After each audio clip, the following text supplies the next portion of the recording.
Bonjour tout le monde, dans cette vidéo je vais vous montrer comment on peut tourner des bonnes vidéos avec un petit budget. Alors je suis chez moi dans mon appartement, donc vous n'avez pas besoin d'aller dans un studio, c'est gratuit chez vous. Et je vais vous montrer un peu l'envers du décor parce que je viens de me faire interviewer par Anne-Laure Julot et vu que j'avais cette installation, je me suis dit que j'allais vous montrer ce que j'utilise. Quoi d'autre? Je veux pas vous montrer tout l'appartement parce que voilà, c'est notre espace privé à ma femme et moi. Mais en tout cas, j'ai emménagé à Nogent-sur-Marne et je suis super content. Bref, je vous montre l'envers du décor. Ok? Allez, on y va. Alors, tout d'abord, un ordinateur, ça vous vous en doutez. Un ordinateur pour filmer. Alors moi, vous avez la webcam de l'ordinateur, mais franchement, de nos jours, c'est quand même compliqué. C'est pas une super qualité. Donc moi, j'ai un Logitech là, une webcam, c'est une référence. Aujourd'hui, elle est peut-être mieux. Je mettrai les liens des différents produits en dessous de cette vidéo. Ok. Donc ça me permet de me filmer avec une meilleure qualité. Est-ce que je peux vous montrer la différence ou pas?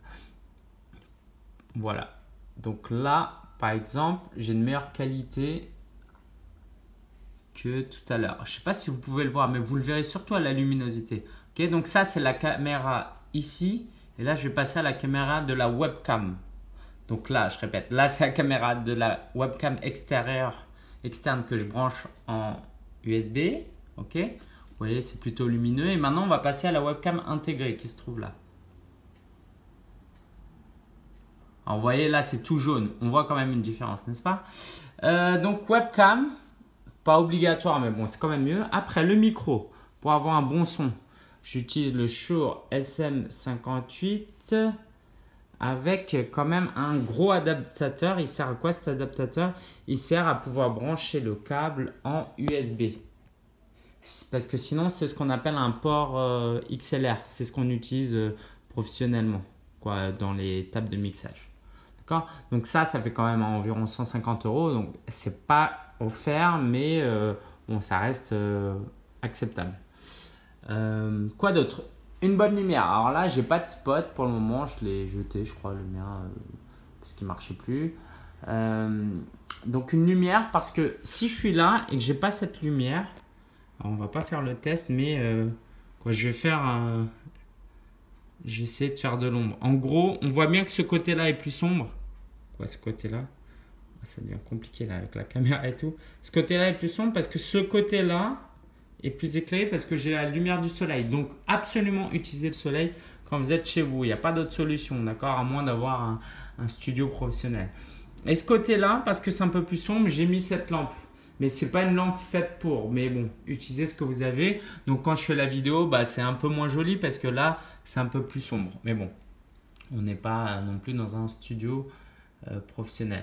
J'utilise cette table pour surélever. L'idée, c'est quand on fait une vidéo, il faut que les yeux soient à la hauteur de la webcam. Il faudra même que je passe ici. Oups. Alors, il y a mon micro qui vient de se barrer. Il faudrait que la webcam soit à hauteur des yeux. Là, elle est limite un peu basse. Ok, donc pour ça, c'est très important de l'avoir surélevé. Ah, je remets le micro. C'est très important de l'avoir surélevé. Et encore, ça, je ferais plus surélever plus. Je vous mettrai les liens. Cette tablette là qui peut vous servir à la maison quand vous regardez un film, par exemple. Vous mettez l'iPad ou l'ordinateur ici. Très important. Alors quand vous prenez d'ailleurs, moi j'ai un iPad ici, là je ne l'ai pas utilisé parce que c'est pas moi qui ai été interviewé. Et très important, une petite boisson. Voilà. Soit dit au passage, achetez le guide du blogueur si vous voulez vous lancer dans le blogging. Et quoi d'autre? Mettez un truc joyeux. Voilà. C'est beau, là c'est un cadeau qu'on m'a offert, ma femme et moi, pour notre mariage. Que vous dire de plus? Je voulais vous dire, ah oui, branchez la prise. Alors là j'avais plein de batteries, donc j'avais la batterie pleine, ça suffisait. Idéalement branchez-vous en Ethernet. Et puis je crois que j'ai fait le tour. Voilà. Si vous avez des questions, n'hésitez pas. En tout cas, si vous n'avez pas encore commencé les vidéos, c'est le moment. Donc là, c'est un peu un setup vidéo quand vous faites des interviews. Parce que là, j'ai fait une interview. Mais sinon, ce que je recommande, c'est d'utiliser quand même ce smartphone-là. Ce truc-là, Moi, là, c'est un iPhone 7 qui filme quand même avec une très très bonne qualité. Ok, allez, je vous dis à prochaine. Et puis, si vous avez des idées de contenu, si vous voulez que je vous montre d'autres coulisses, n'hésitez surtout pas à me faire vos suggestions en commentaire. Ciao, ciao! En fait, je savais que j'avais oublié un truc, c'est pourquoi. Donc, je recommande le smartphone pour filmer vidéo, mais en fait, ce setup il est intéressant pour les interviews, mais aussi quand on fait des tutoriels. Par exemple, là, si je veux expliquer un truc, je filme mon écran et je vais utiliser QuickTime. Ok, donc QuickTime, on fait fichier, nouvel enregistrement de l'écran. Voilà. Ou on utilise ScreenFlow, un truc plus avancé où on peut filmer sa tête en même temps. Je pense que là, j'ai fait le tour du vlog. Allez, ciao!